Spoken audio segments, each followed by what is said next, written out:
ulo niya. So saan mas closer side rim, head niya, that's the head part. Okay? Okay.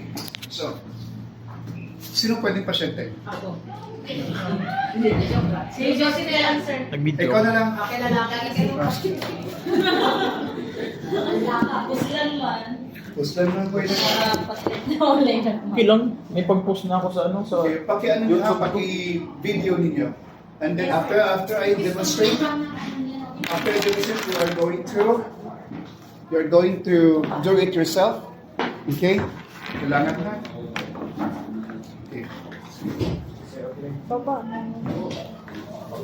Pasyente ba? Nagtanong na. Parang may isang sige pa Excited.